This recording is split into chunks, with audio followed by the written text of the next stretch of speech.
நீண்ட நாட்களாய் தேவ சமூகத்திலே ஜெபித்து ஒரு பெரிய வாஞ்சை, ஒரு விருப்பம் இருந்தது. தேவனுடைய ராஜ்யத்தின் வேலைக்காக நாம் என்ன செய்ய வேண்டும்? ஏசப்பா, எங்களுக்கு ஏதாவது ஒரு காரியத்தை கற்றுக் கொடுங்கள் என்று ஆண்டவரிடத்தில் கேட்கும் பொழுது ஆண்டவர் சொன்ன ஒரே ஒரு வார்த்தை, நான் உனக்கு இலவசமாக நான் உன்னை தெரிந்து கொண்டேன், என் இரத்தத்தை நான் உனக்கு விளக்கறையை செலுத்தியிருக்கிறேன், நீ எதை இலவசமாய் பெற்றுக்கொண்டையோ அதை மற்றவர்களுக்கும் இலவசமாய் கொடு என்று சொல்லி. அப்போ இந்த வேத பாட வகுப்பு நீண்ட நாட்களாய் உள்ள ஒரு பெரிய தரிசனம், ஒரு திட்டம்.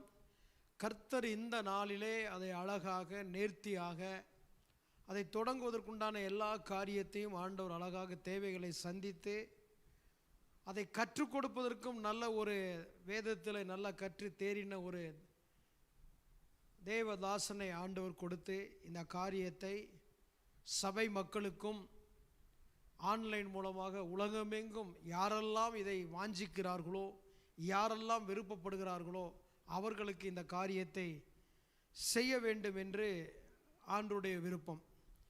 ஆண்டவர் இந்த உலகத்திலே பிறந்து வாழ்ந்து மரித்து உயிரோடு எழுந்து சீசர்களுக்கு தரிசனமாகி அவர் சொன்ன ஒரு வார்த்தை, நீங்கள் உலகமெங்கும் போய் சுவிசேஷத்தை அறிவியுங்கள், தேவனுடைய ராஜ்யத்தை குறித்து ஜனங்களுக்கு கற்றுக் கொடுங்கள் என்று சொன்னார். நாம் இன்றைக்கு உலகமெங்கும் போவதற்கு சாத்தியமில்லை. ஆனாலும் கூட உலகமெங்கும் செல்லுவதற்குண்டான காரியத்தை சபை மூலமாக இங்கிருந்தே உலகமெங்கும் எல்லா மக்களுக்கும் சொல்லுவதற்குண்டான ஒரு நல்ல ஒரு வாய்ப்பை கர்த்தர் நமக்கு கொடுத்திருக்கிறார். அதற்காக நாங்கள் கர்த்தரை ஸ்தோத்திரிக்கிறோம். சின்னவன் ஆயினும் சிறியவன் பலத்த ஜாதியா என்று சொன்னது போல ஒரு சிறிய கூட்டத்தை கர்த்தர் இந்த நாளிலே இந்த சபை மக்களையும் இந்த சபையில் தேவனுடைய வேலை செய்கிற நம்மளையும் எடுத்து பயன்படுத்துகிறார் என்பதற்கு நினைக்கும் பொழுது நான் தேவனுக்கு நன்றி செலுத்துகிறேன். உள்ளத்தில் மிகவும் சந்தோஷமாக இருக்கிறது. ஆனால் தேவ ராஜ்யம் கட்ட வேண்டும் என்று சொன்னால் போராட்டங்கள் அநேகம் உண்டாகும். சத்துருடைய போராட்டங்கள், மனுஷருடைய போராட்டங்கள் உண்டாகும். இயேசு தேவராஜ்யத்தை கட்டுவதற்கு முன்பதாக தேவ சமூகத்தில் அவருடைய சித்தத்தை எப்படி பிளான் பண்ணி செய்யணுங்கும் பொழுது அவர் மலையில் போல் ஜெபிக்கும் பொழுது முதலாவது சத்ரு தேவனிடத்தை பரிசை பாத்திரமல்ல, தேவனோடு போராடினான் என்பதை நாம் வேதத்திலே பார்க்கிறோம். அதை அவர் ஜெயித்து பூமிக்கு வந்து பரலோக ராஜ்யம் சமீபமாக இருக்கிறது என்று அந்த வார்த்தையை சொல்லி ஜனங்களுக்கு பிரசங்கிக்கும் பொழுது வேதபாரர்கள், பரிசேயர்கள், ஒரு கூட்ட ஜனங்கள், சொந்த ஜனங்கள் அவருக்கு விரோதமாக எழும்பி அந்த காரியத்தை செய்யாதபடி அவர்கள் தடை செய்கிறார் என்று வேதத்தில் பார்க்கிறோம். ஆனால் இப்படிப்பட்ட தேவராஜ்யத்துடைய காரியத்தை செய்யும் பொழுது பல போராட்டங்கள், பல பிரச்சனைகள் எல்லாம் வரும். ஆனாலும் நான் உலகத்தை ஜெயித்தேன், நான் உன்னோடு கூட இருக்கிறேன் என்று ஆண்டவருடைய வார்த்தை சொன்ன பிரகாரம் இன்றைக்கு உலகத்தை ஜெயித்த அந்த தெய்வத்தை காரியத்தை செய்வதற்கு கர்த்தர் நமக்கும் நம்ம சபைக்கும் கொடுத்த தயவு கிருபைக்காக நான் கர்த்தரை ஸ்தோத்திரிக்கிறேன். ஆமென். கர்த்தர் நல்லவர். ஆகவே கண்களை மூடி, இதற்கு சீஃப் கெஸ்ட் ஏசப்பா, பரிசுத்த ஆவியானவர், தலைவரும் அவர் தான், எல்லாமே அவர் தான். அவர் இல்லாமல் ஒன்றுமே இல்லை. என்ன இல்லாமல் உங்களால் ஒன்றும் முடியாது, செய்யக்கூடாதுன்னு சொல்லிட்டாரு. செஞ்சாதான் நடக்குனார். அது இன்னைக்கு நிரூபித்து காமித்தார். அதுக்காக கர்த்தரை ஸ்தோத்திரிக்கிறோம். கண்களை மூடி ஆண்டவருடைய சமூகத்தில் இந்த நாளிலே இந்த வேதாகம பாடசாலையை திறந்து சகல ஜனங்களுக்கும் வேதத்தினுடைய மகத்துவத்தை, அந்த ஞானப்பாலை அவளுக்கு கொடுக்கும்படியாக கர்த்தர் நமக்கு கொடுத்த கிருபைக்காக ஆண்டவருக்கு முதலாவது நன்றி செலுத்துவோம். நன்றி இயேசுவே. யெகோவா ஈரே, யெகோவா ரஃபா, யெகோவா சாலோம், யெகோவா சம்மா, யெகோவா நிசியே, எல்சடா என்கிற சர்வமுள்ள தெய்வமே, சாரோனின் ரோஜாவே, லீலி புஷ்பமே, ஆயிரங்களில் சிறந்தவர், 10,000 சிறந்தவர், ஒருவரும் சேரக்கூடாத ஒளியில் வாசம் பண்ணுகிறவர், சூரியனிலும் அதிக பிரகாசம் கொண்டவர், நேற்றும் இன்றும் என்றும் மாறாதவர், ஆதியும் அந்தவுமானவர், அல்பாவும் ஒமேகாவுமானவர், இருந்தவரும் இருக்கிறவரும் இனிமேலும் வரப்போகிற கர்த்தர், ராஜாதி ராஜாவே, வல்லமுள்ள தெய்வமே, நித்திய பிதாவே, சமாதான பிரபுவே, உம்மை நாங்கள் துதிக்கிறோம், உம்மை நாங்கள் தொழுது கொள்கிறோம். உமக்கே எல்லா துதி கன மகிமையும் நாங்கள் செலுத்துகிறோம் ஆண்டவரே.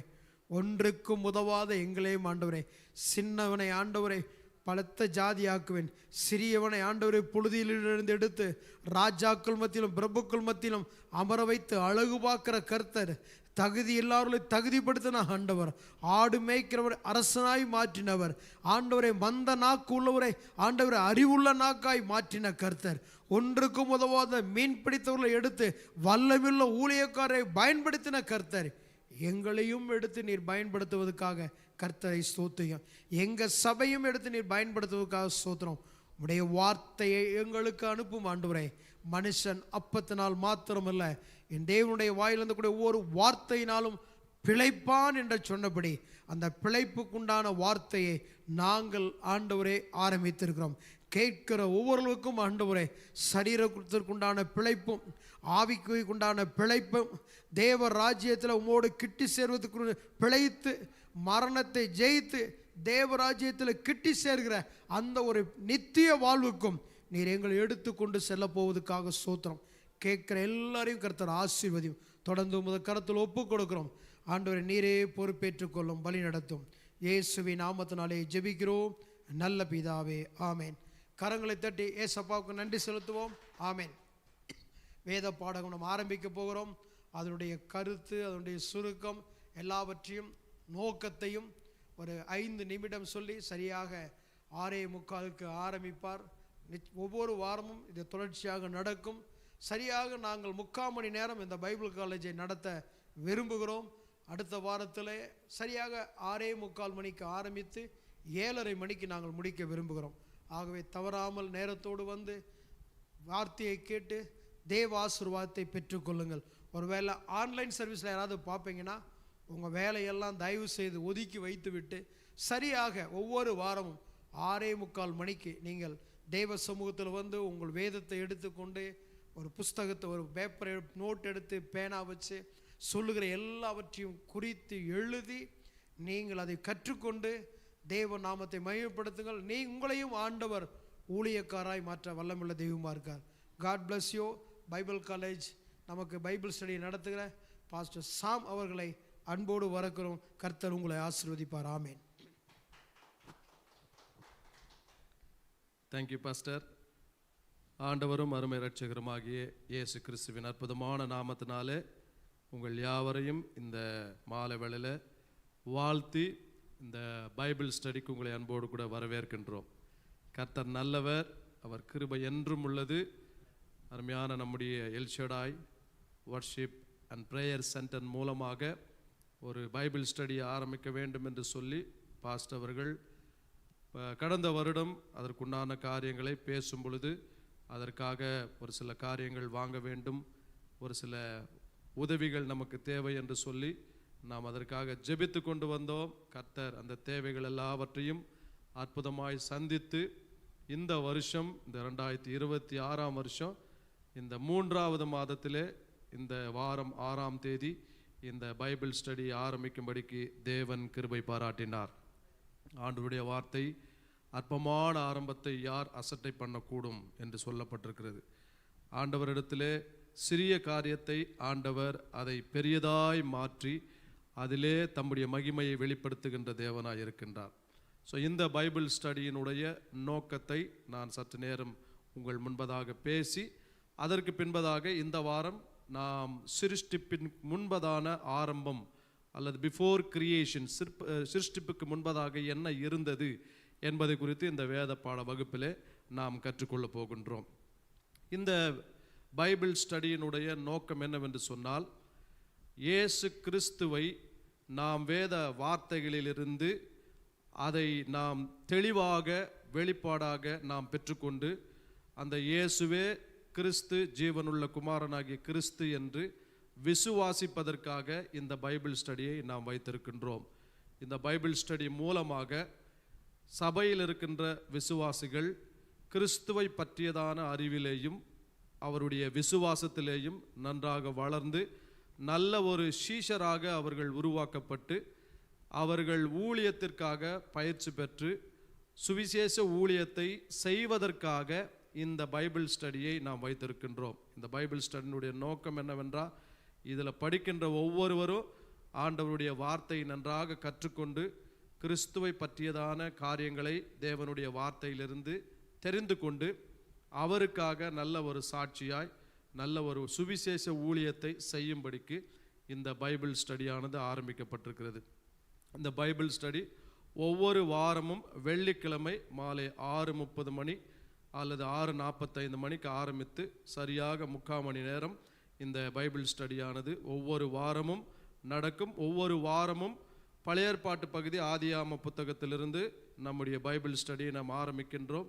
ஒவ்வொரு அதிகாரத்திலேயும் கிறிஸ்து எவ்வண்ணமாய் அங்கே இருக்கின்றார், எப்படி வேத வசனங்களிலே அவர் மறைக்கப்பட்டிருக்கின்றார், அது எப்படி என்பதை நாம் வேத வசனங்கள் மூலமாக ஆதாரமாக நாம் விவரமாக நாம் படித்து ஆண்டுடைய வார்த்தையிலே நாம் வளரும்படிக்கு ஆண்டவர் நமக்கு கிருபை செய்வார்.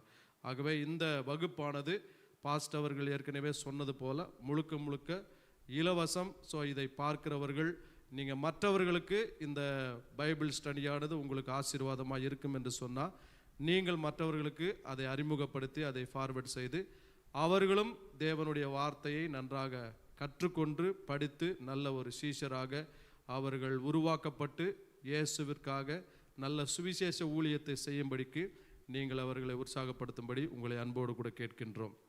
இதுதான் இந்த பைபிள் ஸ்டடியினுடைய நோக்கம்.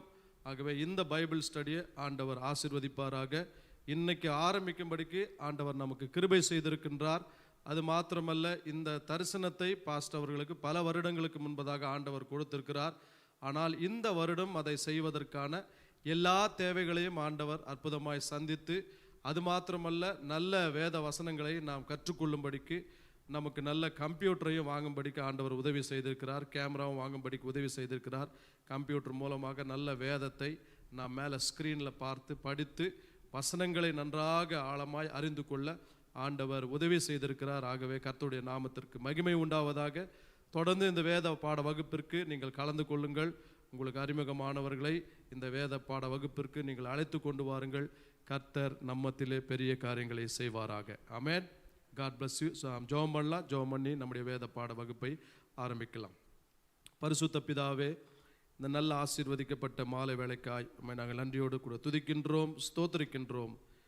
ஆண்டவரே, உம்முடைய அநாதி தீர்மானத்தின்படி, உம்முடைய திட்டத்தின்படி ஆண்டவரே, உம்முடைய குமாரனாகிய இயேசு கிறிஸ்துவை இந்த உலகத்திற்கு அனுப்பி அவர் மூலமாய் உம்முடைய நோக்கங்களையும் உம்முடைய திட்டங்களையும் விருப்பங்களையும் இந்த பூமியிலே நிறைவேற்றி எங்களை உம்முடைய பிள்ளைகளாய் மாற்றும்படிக்கு அவருடைய இரத்தத்தினாலே எங்கள் பாவங்களை மன்னித்து அவருடைய நாமத்தினாலே நாங்கள் விசுவாசம் உள்ளவர்களாய் அவரை நாங்கள் ஏற்றுக்கொண்டு தேவனுடைய பிள்ளைகளாய் நாங்கள் இந்த பூமியில் வாழும்படிக்கு பரிசுத்த ஆவியானவரை எங்களுக்கு முத்திரையாய் கொடுத்து நாங்கள் உம்மை அப்பா பிதாவே என்று கூப்பிடக்கூடிய புத்திர சுவிகாரத்தின் ஆவியை கொடுத்து அடிமைத்தனத்திலிருந்து எங்களை விடுதலையாக்கி எங்களை சுயாதீனம் உள்ளவர்களாய் கர்த்தர் நீர் வைத்திருக்கிற தயவுக்காக உமக்கு நாங்கள் நன்றி சொல்கிறோம், நாங்கள் துதிக்கின்றோம்.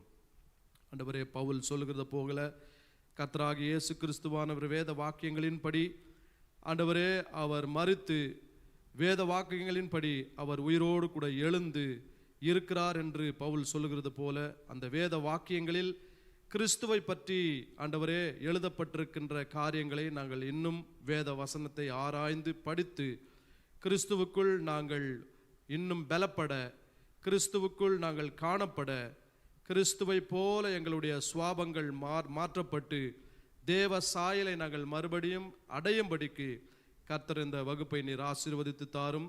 ஆண்டவரே, இன்றைக்கு நாங்கள் படிக்கின்ற இந்த பாடத்தை ஆண்டவரே ஒவ்வொரு வசனமாய் நாங்கள் இதை படிக்கும் பொழுது இந்த வசனத்தில் இருக்கின்ற வெளிச்சத்தை கர்த்தர் எங்களுக்கு கொடுத்து இந்த வெளிச்சம் எங்களை புதுப்பிக்கும்படிக்கு எங்களை பிரகாசிக்க பண்ணும்படிக்கு எங்களுக்கு உதவி செய்யும்படிக்கு நாங்கள் ஜெபிக்கின்றோம்.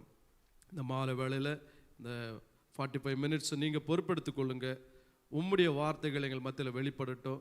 நாங்கள் சிறுகவும் நீர் பெருகவும் உம்முடைய கிருபையுள்ள வார்த்தைகளை நாங்கள் கேட்க கர்த்தர் எங்களுக்கு கிருபை பாராட்டும். எல்லா துதி கன மகிமை ஒருவருக்கே செலுத்துகின்றோம். இயேசு கிறிஸ்துவின் நாமத்தில் பிதாவே. ஆமேன், ஆமேன், ஆமேன். இன்றைக்கு வேத பாடத்தினுடைய தலைப்பு என்னவென்று சொன்னால் Bible study on before creation. அதாவது சிருஷ்டிப்புக்கு முன்பதாக என்ன இருந்தது என்பதை குறித்து நாம் இன்றைக்கு தேவனுடைய வார்த்தையிலிருந்து நாம் வேத பாடத்தை நாம் கற்றுக்கொள்ளப் போகின்றோம். யோவான் எழுதின சுவிசேஷ புத்தகம் 5ஆம் அதிகாரம் 39ஆம் வசனத்தை நாம் வாசிக்கும் பொழுது வேதம் இப்படியாய் சொல்லுகின்றது: வேத வாக்கியங்களை ஆராய்ந்து பாருங்கள், அவைகளால் உங்களுக்கு நித்திய ஜீவன் உண்டென்று எண்ணுகிறீர்களே, என்னை குறித்து சாட்சி கொடுக்கிறவைகளும் அவைகளே என்று இயேசு கிறிஸ்து இந்த உலகத்திலே ஊழியம் செய்த நாளில் ஒரு 38 வருஷமாய் பிணியாளியாய் இருந்த மனுஷனை ஆண்டவர் ஓய்வு நாளிலே அவனை சுகப்படுத்துகின்றார். ஓய்வு நாளிலே சுகப்படுத்தும் பொழுது யூதர்கள் எல்லாரும் சேர்ந்து ஓய்வு நாளில் இந்த மனுஷனை சுகப்படுத்துவது அது செய்யக்கூடாது, ஏன்னா வேத பிரமாணத்தின்படி, நியாய பிரமாணத்தின்படி இதை செய்யக்கூடாது என்று சொல்லி இயேசுவினிடத்திலே அவர்கள் முறையிட்டு கொண்டிருந்த பொழுது, அப்பொழுது ஆண்டவர் இந்த வசனங்களை தொடர்ந்து நித்திய ஜீவனை குறித்ததான காரியங்களையும் அந்த வேத வசனத்தினுடைய முக்கியமான காரியங்களையும் குறித்து இந்த யோவான் எழுதின சுவிசேஷ புத்தகம் 5ஆம் அதிகாரம் 39ஆம் வசனத்திலே சொல்லப்பட்டிருக்கிற காரியத்தை நாம் வாசிக்க கேட்டோம். அதே யோவான் எழுதின சுவிசேஷ புத்தகம் 5ஆம் அதிகாரம் 24ஆம் வசனத்திலே, என் வசனத்தை கேட்டு என்னை அனுப்பினவரை விசுவாசிக்கிறவனுக்கு நித்திய ஜீவன் உண்டு, அவன் ஆக்கினை தீர்ப்புக்குட்படாமல் மரணத்தை விட்டு நீங்கி ஜீவனுக்கு குட்பட்டிருக்கிறான் என்று மெய்யாகவே மெய்யாகவே உங்களுக்கு சொல்லுகிறேன் என்று ஆண்டுடைய வார்த்தை சொல்லப்பட்டிருக்கிறது. ஆகவே இயேசு கிறிஸ்து இந்த வசனத்தை சொல்லும் பொழுது வேத வாக்கியங்களை அல்லது வேத வசனத்தை ஆராய்ந்து பாருங்கள், அவைகளில் நித்திய ஜீவன் உண்டு என்று சொல்லுகின்றார். அப்போ வேத வசனத்தை ஆராய்ந்து பார்க்க வேண்டும் என்று சொல்லி இயேசு கிறிஸ்து இந்த வசனங்கள் மூலமாய் நமக்கு இன்றைக்கு காண்பிக்கின்றார். ஏன் வேத வசனத்தை ஆராய்ந்து பார்க்க சொன்னார்னா, இயேசு கிறிஸ்து வாழ்ந்த நாட்களில் இந்த நம்முடைய கையில் இருக்கின்ற பைபிள் போல கிடையாது. இயேசு கிறிஸ்து வாழ்ந்த நாட்களிலே எபிரேய மொழியில் இருந்த பிரமாண புத்தகங்கள், தீர்க்க தரிசன புத்தகங்கள் தான் இருந்தது. இயேசு கிறிஸ்து மோசே எழுதின பிரமாண புத்தகங்களையும் தீர்க்கதரிசிகள் எழுதின தீர்க்க தரிசன புத்தகங்களையும் அவர் வாசித்து தம்மை குறித்து எழுதப்பட்டிருக்கிறதை இயேசு கிறிஸ்து அறிந்து கொண்டு தாம் எதற்காக வந்தார் என்கின்ற நோக்கத்தை அதன் மூலம் கண்டுபிடித்து அந்த நோக்கத்தை நிறைவேற்றுகின்றார். லூக்கா எழுதின சுவிசேஷ புத்தகம் 4ஆம் அதிகாரம் 18ஆம் வசனத்தில் வாசிக்கும் பொழுது, கர்த்தருடைய ஆவியானவர் என் பேரில் இருக்கிறார், தரித்திரருக்கு சுவிசேஷத்தை பிரசங்கம் பண்ணும்படிக்கு என்னை அபிஷேகம் பண்ணினார், குருடருக்கு பார்வை அளிக்கவும், நொறுங்கண்டவர்களை குணமாக்கவும், சிறைப்பட்டவர்களுக்கு விடுதலையையும் குருடருக்கு பார்வையை பிரசித்தப்படுத்தவும், நொறுங்குண்டவரை விடுதலையாக்கவும் என்னை அபிஷேகம் பண்ணினார் என்று சொல்லி ஏசாயா தீர்க்க தரிசன புத்தகத்திலே 61ஆம் அதிகாரத்தில் எழுதப்பட்ட இந்த வசனத்தை அன்றைக்கு இயேசு வாசித்து இன்றைக்கு இந்த வசனம் நிறைவேறியது என்று சொல்லுகின்றார். ஆகவே இயேசு கிறிஸ்து வேத வசனங்களை ஆராய்ந்து பார்த்து அந்த வேத வசனங்களில் தம்மை குறித்து எழுதப்பட்டிருக்கிறதை அவர் தெளிவாக அறிந்து அதை நிறைவேற்றும்படிக்கு பரிசுத்த ஆவியானுடைய உதவியை அவர் பெற்றிருந்தார். பரிசுத்த ஆவியானவர் அவர் பேரில் இருந்தார். அதே இயேசு கிறிஸ்து இந்த யோவான் எழுதின சுவிசேஷ புத்தகம் 5ஆம் அதிகாரம் 39ஆம் வசனத்திலே யூதர்களுக்கும் மற்ற ஜனங்களுக்கு சொல்லும் பொழுது, வேத வாக்கியங்களை ஆராய்ந்து பாருங்கள், அவைகளால் உங்களுக்கு நித்திய ஜீவன் உண்டென்று அறிந்திருக்கிறீர்களே, என்னை பற்றி சாட்சி கொடுக்கிறவைகளும் அவைகளே என்று ஆண்டுடைய வார்த்தை சொல்லப்பட்டிருக்கிறது. பாருங்க, இயேசு கிறிஸ்து இந்த உலகத்திற்கு அனுப்பப்பட்ட நோக்கங்களில் ஒன்று, அவர் எல்லாரும் நித்திய ஜீவனை பெற்றுக்கொள்ளும்படிக்கு இயேசு கிறிஸ்து தம்முடைய தேவ பிதா மூலமாக இந்த பூமிக்கு அனுப்பப்பட்டார். அப்போ இயேசு கிறிஸ்து அவங்களுக்கு சொல்லும் பொழுது சொல்றாரு, நித்திய ஜீவன் எங்கே இருக்கிறது என்று சொன்னா, வேத வசனங்களை நீங்கள் ஆராய்ந்து பாருங்கள், அந்த வேத வசனங்களுக்குள் நித்திய ஜீவன் இருக்கின்றது, அவைகள் என்னை பற்றி சாட்சி கொடுக்கின்றது என்று எழுதுகின்றார். அப்படின்னா வேத வாக்கியங்களில் யாரை பற்றி எழுதப்பட்டிருக்கிறது? மோசேவை எழுதும் பொழுது இயேசு கிறிஸ்துவை பற்றி எழுதுகின்றார். தீர்க்கதரிசிகள் எழுதும் பொழுது இயேசு கிறிஸ்துவை பற்றி எழுதுகின்றார்கள். அதைத்தான் யோவான் எழுதின சுவிசேஷ புத்தகத்தில் 45ஆம் வசனத்தில் வாசிக்கும் பொழுது பிலிப்பு சொல்லுகின்றார், பிலிப்பு நாத்தான் வேலையை கண்டு நியாயப்பிரமாணத்திலே மோசேயும் தீர்க்கதரிசிகளும் எழுதியிருக்கிறவரை கண்டோம் என்று அவர் யோசேப்பினுடைய குமாரனும் நாசரேத் தூரானுமாகிய இயேசு என்றான்.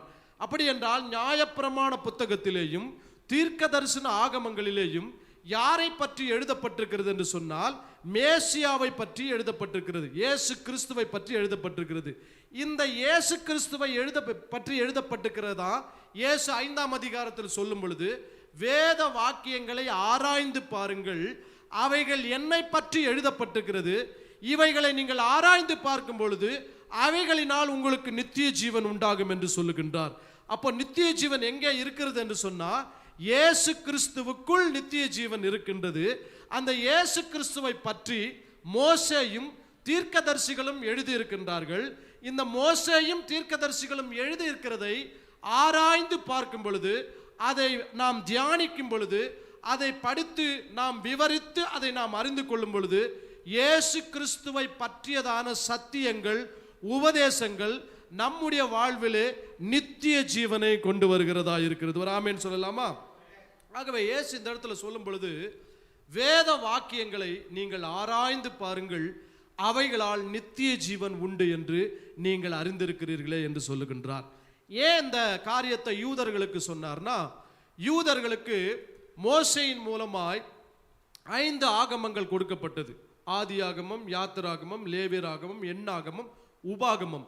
இந்த 5 ஆகமங்களும் டோரா புத்தகம் என்று அழைக்கப்படுகின்றது. யூதர்களுடைய நம்பிக்கை என்னன்னா, இந்த டோரா புத்தகம் தான் நித்திய ஜீவனுக்கு நம்மை வழிநடத்துகிறது என்று சொல்லி அந்த டோரா புத்தகத்தை மிகவும் கனத்துக்குரியதாய், தேவனிடத்திலிருந்து கொடுக்கப்பட்ட வார்த்தைகளாய் அதை எண்ணி அந்த பிரமாணங்களை அவ்வளவு அதற்கு மரியாதையும் கனத்தையும் கொடுக்கிறவர்களாய் காணப்பட்டார்கள்.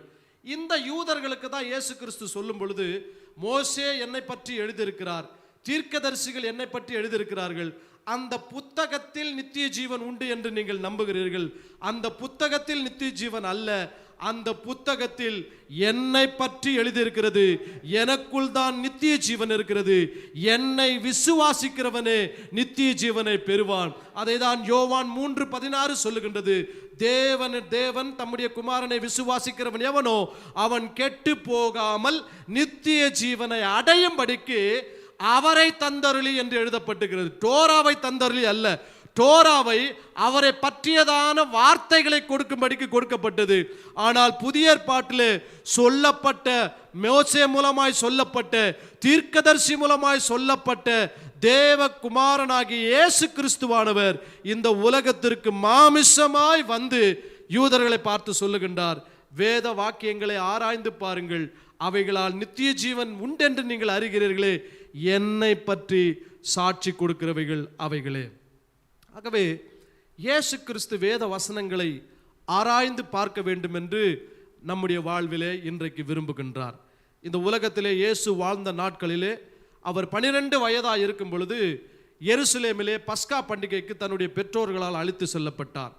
அப்பொழுது வேத பாரகரோடும் அங்கே ஆசாரியர்களோடு கூட மோசேயினுடைய பிரமாணத்தில் சொல்லப்பட்ட வேத வசனங்களை அவர்களோடு கூட பேசி தர்க்கித்து கொண்டிருந்தார் என்று வேத வசனத்தில் எழுதப்பட்டிருக்கிறது.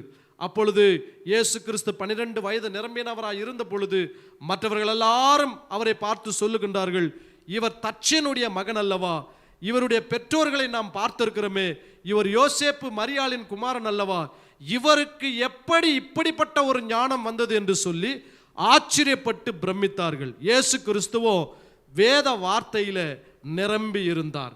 வேத வார்த்தை நிரம்பி இருந்தது மாத்திரமல்ல, அவர் 30 வயது நிரம்பின பொழுது ஞானஸ்நானம் பெற்று அவர் தன்னுடைய வழக்கத்தின்படியே ஒவ்வொரு நாளும், நாசரேத்தில் இருந்த ஒவ்வொரு நாளும் அவர் ஜெபாலயத்துக்கு சென்று வேத வாக்கியங்களை அவர் வாசிக்கிறவராய் காணப்பட்டார். தீர்க்க தரிசன புத்தகங்களை அவர் வாசிக்கிறவராய் காணப்பட்டார். அந்த தீர்க்க தரிசன புத்தகங்களை வாசிக்கும் பொழுதுதான் ஏசாயா 61ஆம் அதிகாரத்தில் சொல்லப்பட்ட அந்த முதல் வசனத்தை அவர் பார்த்து அதை கண்டுபிடித்து இந்த வசனம் இன்றைக்கு நிறைவேறியது என்று சொல்லுகின்றார். ஆகவே ஒவ்வொரு முறையும் வேத வசனத்தை நாம் தியானித்து அதற்குள் மறைந்திருக்கிற கிறிஸ்துவை பற்றியதான சத்தியங்களை நாம் அறிந்து கொள்ளும் பொழுது தேவனுடைய திட்டமானது நம்முடைய வாழ்க்கையிலே நிறைவேறுகிறதா இருக்கிறது. அநேகருக்கு ஒரு கேள்வி என்னன்னா, ஆண்டவரே என்னுடைய வாழ்க்கையில் உம்முடைய திட்டம் என்ன? What is your plan for my life? உம்முடைய திட்டம் என்னவென்று எனக்கு வெளிப்படுத்தி காண்பீங்க அப்படின்ட்டு நிறைய நேரங்களில் ஜெபிக்கின்றோம், உபவாசம் பண்ணுகின்றோம், மற்ற ஆலோசனைகளை தேடுகின்றோம். ஆனால் உங்களுக்கு ஒரு காரியத்தை சொல்ல விரும்புகின்றேன். உங்கள் வாழ்க்கையில் தேவனுடைய திட்டம் என்னவென்று சொன்னால், அவருடைய குமாரனாகிய இயேசு கிறிஸ்துவை பற்றி அறிந்து கொள்வதே தேவனுடைய திட்டமாக இருக்கிறது.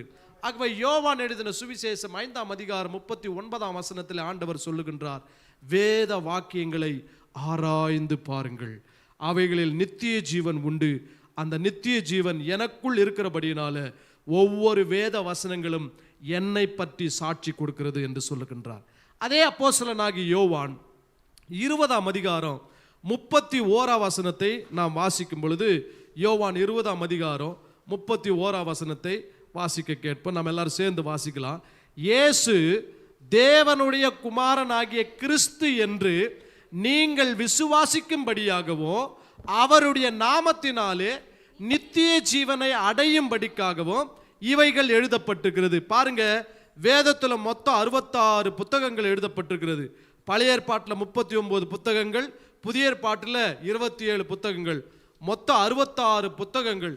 வேதத்தில் எழுதப்பட்ட 66 புத்தகத்தினுடைய நோக்கம் என்னவென்று சொன்னால், இயேசு தேவனுடைய குமாரனாகிய கிறிஸ்து என்று நீங்கள் விசுவாசித்து அவருடைய நாமத்தினாலே நித்திய ஜீவனை அடையும்படிக்காக இவைகள் என்ன பண்ணப்பட்டிருக்கிறது?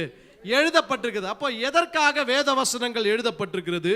வேத வசனத்தின்படி வேத வாக்கியங்கள் எல்லாம் பரிசுத்த ஆவியினால் ஏவப்பட்டு பரிசுத்த மனிதர்கள், தீர்க்கதரிசிகள் இயேசு கிறிஸ்துவை பற்றியதான காரியங்களை தீர்க்க தரிசனமாக எழுதி வைத்திருக்கிறார்கள். அப்போ எதற்காக எழுதி வைத்தார்கள்னா, கிறிஸ்துவை பற்றி அறிந்து கொள்வதற்காக எழுதி வைத்திருக்கிறார்கள்.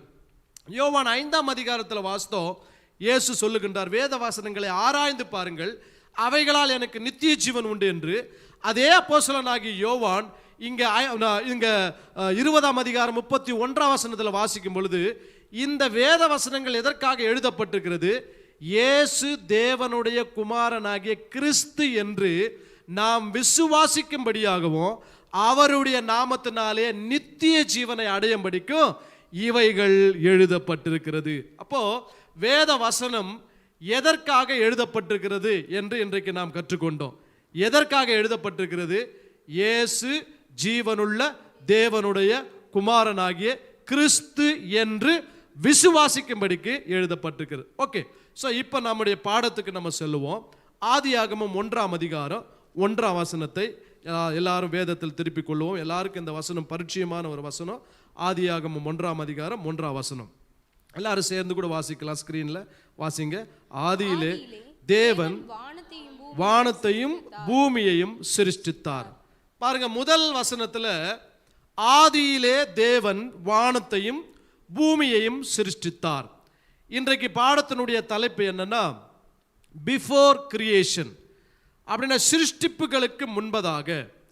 இப்போ இந்த ஆதியிலே தேவன் வானத்தையும் பூமியும் சிருஷ்டித்தார். In the beginning God created the heavens and earth அப்படின்னு இங்கிலீஷில் எழுதப்பட்டிருக்கிறது.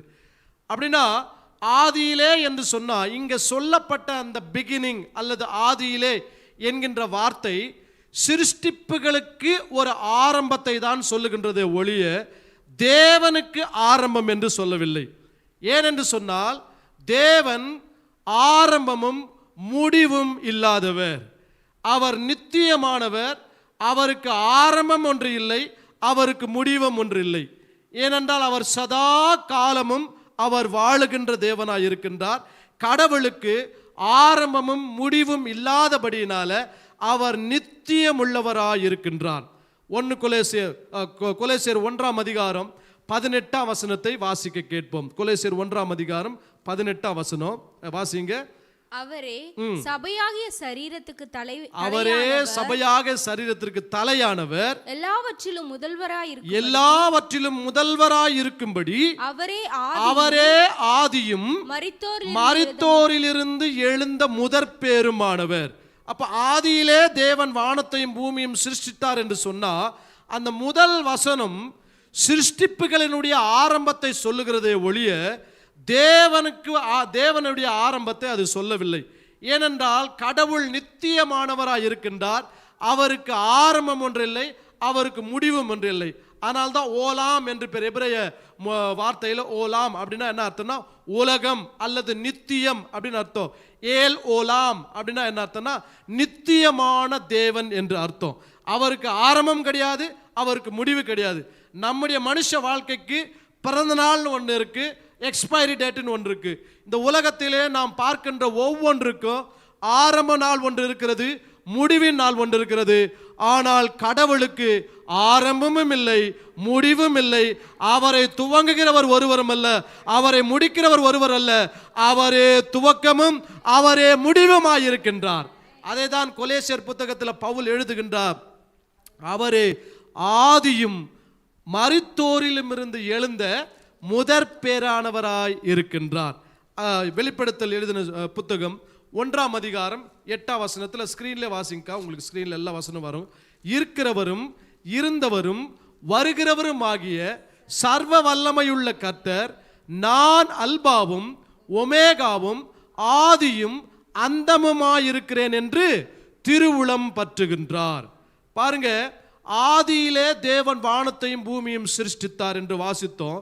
இந்த அங்க சொல்லப்பட்ட இந்த பிகினிங் அல்லது ஆதி என்று சொன்னா அது சிருஷ்டிப்புகளினுடைய ஆரம்பமே ஒழிய கடவுளுடைய ஆரம்பம் கிடையாது. இந்த 2 வேத வசனங்களை வாசிக்கும் பொழுது வெளிப்படுத்தல அப்போஸ்தலனாகிய யோவான் இயேசுவினுடைய தரிசனத்தை கண்டு அவர் சொல்றாரு, அவர் இருந்தவர், அவர் இருக்கிறவரும், அவர் இருந்தவரும், அவர் வருகிறவரும் ஆகிய சர்வ வல்லமையுள்ள கர்த்தர், நான் அல்பாவும் நான் ஒமேகாவும் இருக்கிறேன், நானே ஆதியும் அந்தமுமா இருக்கிறேன். ஆரம்பமும் அவருதான், முடிவும் அவருதான். இந்த பைபிள் ஸ்டடியை இன்றைக்கு ஆரம்பிக்கின்ற கர்த்தர் அதே ஆரம்பமாய் இருந்து அது முடிவுக்கின்ற வரைக்கும், நமக்கு முடிகின்ற வரைக்கும், அவருடைய வருகை வரைக்கும் இந்த வேத வசனங்களில் நமக்கு அவரை பற்றியதான சத்தியங்களை நாம் படிக்க கர்த்தர் நமக்கு உதவி செய்வாராக. அதே வெளிப்படுத்தின விசேஷத்தில் கடைசி அதிகாரம் 22ஆம் அதிகாரம் 13ஆம் வசனத்தை வாசிக்க கேட்போம். வெளிப்படுத்தல் 22ஆம் அதிகாரம் 13ஆம் வசனம். நான் அல்பாவும் ஒமேகாவும் ஆதியும் அந்தமும் முந்தினவரும் பிந்தினவருமாய் இருக்கிறேன். ஆமென், ஹல்லேலூயா. பாருங்க, 1ஆம் அதிகாரத்தில் யோவான் வெளிப்படுத்தல்ல எழுதுறாரு 8ஆம் வசனத்தில், நானே ஆதியும் அந்தமுமாய் இருக்கிறேன், நானே அல்பாவும் ஒமேகாவும் இருக்கின்றேன். கடைசி அதிகாரத்தில் முடிக்கும் பொழுது எப்படி எழுதுறாருன்னா, இயேசு கிறிஸ்து அவர் எப்படி இருக்கிறார்னா அவரே ஆதியும் அந்தமும் முந்தினவரும் பிந்தினவருமாய் இருக்கின்றார்.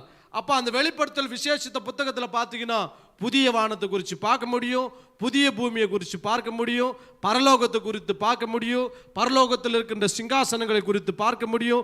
இயேசு கிறிஸ்துடைய வருகையை குறித்து எழுதுகின்றார். வருகையின் பொழுது என்னென்ன நடக்கும் என்று எழுதுகின்றார். உலகத்தினுடைய காரியங்கள் எப்படியா இருக்கும் என்று எழுதுகின்றார். சத்துருனுடைய முடிவு எப்படியா இருக்கும், அந்தி கிறிஸ்து எப்படி அழிக்கப்படுவான், 1000 வருட அரசாட்சி குறித்து எழுதுகின்றார். இவ்வளவு காரியங்களை அப்போஸ்தலனாகிய யோவான் எழுதும் பொழுது இயேசு கிறிஸ்துவை அறிமுகப்படுத்தும் பொழுது எப்படி எழுதுகின்றார்னா, அவரே ஆதியும் அவரே அந்தமாய் இருக்கின்றார், அவரே ஆரம்பமும் அவரே முடிவுமாய் இருக்கிறார், அவரே முந்தினவரும் அவரே பிந்தினவராய் இருக்கின்றார். ஆகவே கடவுளுக்கு ஆரம்பம் முடிவு என்று ஒன்றும் கிடையாது. அவர் நித்தியமானவர். He always been there even before the beginning. ஆதியிலே என்று ஆதியாகமம் 1:1 வசனத்தில் சொல்லப்பட்டிருக்கிறது. அந்த 1ஆம் வசனத்திற்கு முன்பதாகவே இயேசு கிறிஸ்து இந்த உலகத்தில் இருந்தார். Before the time. ஆண்டவர் காலங்களை குறிப்பிடுகின்றார், நேரத்தை குறிப்பிடுகின்றார். ஒரு நாளைக்கு 24 மணி நேரம் என்று குறிப்பிடுகின்றார். ஒரு மாதத்திற்கு 31 நாட்கள், ஒரு வருஷத்துக்கு 365 நாட்கள். இப்படிப்பட்ட கால குறிப்புகளை ஏற்படுத்துவதற்காக சூரியனையும் சந்திரனையும் நட்சத்திரங்களையும் காலத்தை குறிப்பதற்காக அடையாளப்படுத்துவதற்கு முன்பதாகவே இயேசு கிறிஸ்து இந்த உலகத்தில் இருந்தார். Before the time Jesus was there. காலங்களுக்கு முன்பதாக, நேரத்துக்கு முன்பதாக அவர் இருந்தார். அவருக்கு ஒரு காலமே கிடையாதுங்க. அவருக்கு பிரசன்ட், பாஸ்ட், ஃபியூச்சர் என்று ஒன்றும் கிடையாது. அவர் நித்தியமானவர். அவருக்கு ஒரே ஒரு காலம்தான். He is eternal God. அவர் நித்தியமானவர் என்று வேதம் சொல்கிறது. Before the space, பாருங்க, இந்த உலகத்தில் ஒவ்வொன்றுக்கும் ஒரு இடைவெளி இருக்கின்றது. அந்த இடைவெளி அல்ல, ஸ்பேஸ்னா ஒரு இடம் இருக்கு. ஆண்டவர் வெற்றிடம், பூமியை ஆண்டவர் படைக்கும் பொழுது அது ஒழுங்கின்மை வெறுமையுமாக இருந்தது. வருகின்ற நாட்களில் அதை படைப்போம். அந்த ஒழுங்கின்மையும் வெறுமையுமாக இருந்த பூமியை சீர்படுத்தும் பொழுது ஆண்டவர் என்ன பண்ணுறாருன்னா, வெட்டாந்தரையை தனியாக பிரிக்கிறாரு, தண்ணீரை வானங்களுக்கு மேலாக பிரிக்கின்றார். அந்த ஒரு காரியத்தை செய்த பின்பதாகத்தான் நேரங்களையும் காலங்களையும் ஆண்டவர் குறிக்கிறார். அந்த ஒரு ஸ்பேஸ் உண்டாவதற்கு முன்பதாகவே இயேசு கிறிஸ்து இந்த உலகத்தில் இருந்தார். அது மாத்திரமல்ல, before the world and creation Jesus was there. Before the angels and human creation Jesus was there. இயேசு கிறிஸ்து இந்த உலகங்கள் சிருஷ்டிக்கப்படுவதற்கு முன்பதாக, தூதர்கள் சிருஷ்டிக்கப்படுவதற்கு முன்பதாக, மனுஷர்கள் சிருஷ்டிக்கப்படுவதற்கு முன்பதாக என்ன இந்த உலகத்தில் இருந்ததுனா, இயேசு கிறிஸ்து இந்த உலகத்தில் இருந்தார். இப்போ இன்றைக்கு பாடத்தினுடைய தலைப்பின்படி பிஃபோர் தி கிரியேஷன், உலகத் தோற்றத்திற்கு முன்பதாக என்ன இருந்தது என்று சொன்னால், இயேசு கிறிஸ்து உலகத் தோற்றத்திற்கு முன்பதாக இருந்தார். இப்போ ஒரு 2 குறிப்புகளை மாத்திரம், நமக்கு நேரம் குறைவாக இருக்கிறபடினால 2 குறிப்புகளை மாத்திரம், உலகத் தோற்றத்திற்கு முன்பதாக என்ன இருந்தது என்பதை நாம் வேதத்தின் மூலமாய் ஆராய்ந்து பார்த்து, இந்த உலகத் தோற்றத்திற்கு முன்பதாக இருந்த அந்த காரியம் மனுக்குலத்தையும் இந்த பூமியையும் எப்படி சிருஷ்டித்தது, மறுரூபப்படுத்தியது என்கின்ற காரியத்தை நாம் என்ன பண்ண போகின்றோம், படிக்க போகின்றோம். வாசிங்க. முதல் குறிப்பு, யோவான் எழுதின சுவிசேஷ புத்தகம் 17ஆம் அதிகாரம் 24ஆம் வசனத்தை யாராவது ஒருவர் வாசிங்க. யோவான் உலக தோற்றத்திற்கு, பிதாவே, நல்லா கவனிங்க, பிதாவே உலக தோற்றத்திற்கு முன்பதாக, ஆதியாகமம் 1:1 வாசித்தோம், ஆதியிலே தேவன் வானத்தையும் பூமியையும் சிருஷ்டித்தார். அப்போ உலகத்தை ஆண்டவர் சிருஷ்டித்தார் என்று அங்கே எழுதப்பட்டிருக்கிறது. யோவான் எழுதும் பொழுது எழுதுகின்றார், பிதாவே உலக தோற்றத்திற்கு முன் அப்படின்னு எழுதுறார். Before the creation R the before the world, இந்த உலகங்கள் சிருஷ்டிக்கப்படுவதற்கு முன்பதாக, அல்லது இந்த பூமியை ஆண்டவர் சிருஷ்டிப்பதற்கு முன்பதாக, அல்லது வானங்களையும் சர்வ சேனைகளையும் சிருஷ்டிப்பதற்கு முன்பதாக, தண்ணீரை ஆண்டவர் சிருஷ்டிப்பதற்கு முன்பதாக, உலகத்தில் இருக்கின்ற மிருக ஜீவன்கள், மச்சங்கள், பூமியில் வாழ்கின்ற எல்லா உயிரினங்கள், இவைகள் சிருஷ்டிக்கப்படுவதற்கு முன்பதாக என்ன இருந்தது என்று சொன்னால், யோவான் 17:24ஆம் வசனத்திலே, பிதாவே உலக தோற்றத்திற்கு முன் நீர் என்னில் அன்பாயிருந்தீர். உலக தோற்றத்திற்கு முன்பதாக என்ன இருந்தது? அன்பு இருந்தது. Before the creation or before the world, the love. உலக தோற்றத்திற்கு முன்பதாக என்ன இருந்ததுன்னா, அன்பு இருந்தது என்று வேதம் சொல்லுகிறது. இந்த பூமி உருண்டையா இருக்கிறது, இந்த பூமி தன்னைத்தானே சுற்றி கொள்ளுகிறது, இந்த பூமியானது சூரியனை சுற்றுகின்றது, இந்த பூமிக்கு மேலாக 9 கோள்கள், 9 கிரணங்கள் இருக்கின்றது, பலவிதமான நட்சத்திரங்கள் இருக்கின்றது. ஒவ்வொரு நட்சத்திரங்களும் சூரியனை காட்டிலும் மிகுந்த வல்லமை படைத்ததாக, வெளிச்சமுடையதாக இருக்கின்றது. இவைகள் எல்லாவற்றையும் சிருஷ்டித்த கடவுள் இவைகளுக்கு உலகம் என்கின்ற ஒரு காரியத்தை சிருஷ்டித்து அதற்குள்ளே எல்லாவற்றையும் ஆண்டவர் வைக்கின்றார். சூரியன், சந்திரன், நட்சத்திரங்கள் எல்லாவற்றையும் வைக்கின்றார். அவைகளெல்லாம் வைக்கப்படுவதற்கு முன்பதாக, உலக தோற்றத்திற்கு முன்பதாக அங்கே ஒரு காரியம் இருந்தது. அது என்னவென்று சொன்னால், அன்பு இருந்தது. உங்களுக்கு ஒரு நல்ல காரியம் சொல்றேங்க, உங்களை ரொம்ப ரொம்ப தேவன் அன்பு கூறுகின்றாருங்க. உங்களை ரொம்ப அன்பு கூறுகின்றார்.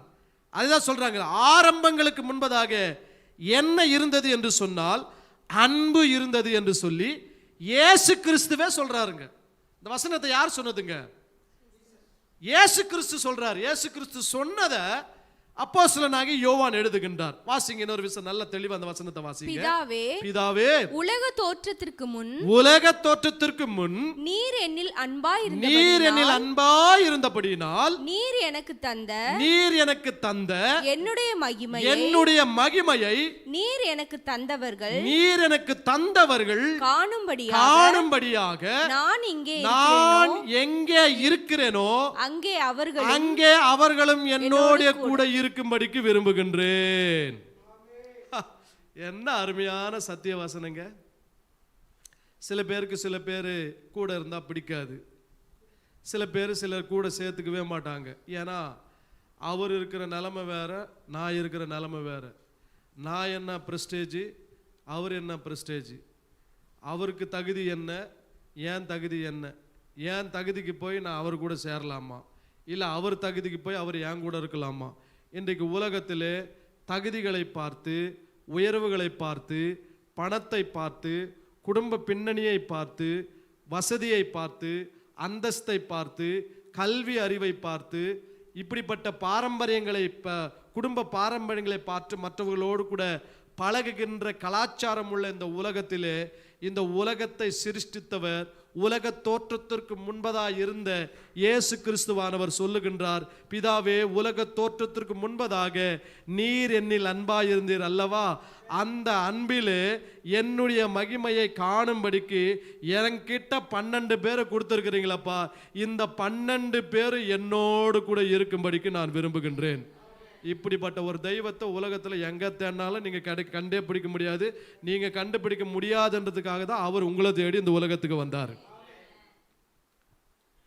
உலக தோற்றத்திற்கு முன்பதாக என்ன இருந்ததுன்னா அன்பு இருந்தது என்று வேதம் சொல்லுகின்றது. அதை சங்கீதக்காரன் எழுதும் பொழுது சங்கீதம் 90ஆம் அதிகாரம் 2ஆம் வசனத்தில் எழுதுகின்றார். எல்லாரும் வாசிக்கல, சேர்ந்து ஸ்கிரீன்ல வாசிங்க. பர்வதங்கள் தோன்றும் முன்னும் நீர் பூமியையும் உலகத்தையும் உருவாக்கும் முன்னும் நீரே அநாதியா என்றென்றைக்கும் இருக்கிறீர்.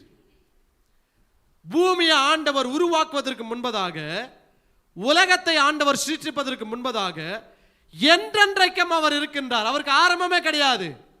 பூமிக்கு தான் ஆரம்பம், வானத்திற்கு தான் ஆரம்பம். ஆனா அவருக்கு ஆரம்பம் இல்லை. நல்லா கவனிங்க. இயேசு கிறிஸ்து இந்த உலகத்தை சிருஷ்டித்தார். இந்த உலகத்தை சிருஷ்டித்த பொழுது வானத்தில் இருந்து வானத்தை அவர் படைக்கல, பூமியில இருந்து பூமியை அவர் படைக்கல, சூரியனில் இருந்து அவர் சூரியனை படைக்கல, நட்சத்திரங்களில் இருந்து அவர் நட்சத்திரத்தை படைக்கல.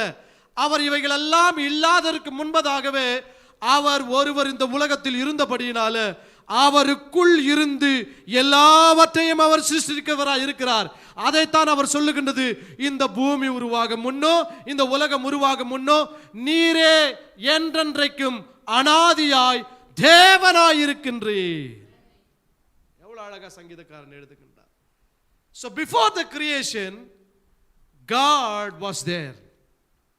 Before the creation the love was there. சிருஷ்டிப்புகளுக்கு முன்பதாக என்ன இருந்தது என்று சொன்னால் தேவன் இருந்தார், கடவுள் இருந்தார். அந்த கடவுள் எப்படி இருந்தார் என்று சொன்னால் அன்பாகவே இருந்தார். அப்போ ஆண்டவர் இந்த உலகத்தில் வாழ்ந்த நாட்களிலே அவர் சிலுவையில் மரித்து உயிரோடு கூட இருந்து சீஷர்களுக்கு ஆண்டவர் சொன்ன வார்த்தை, கடைசி நாளில் அன்பு தணிந்து போகும் என்று சொல்லுகின்றார்.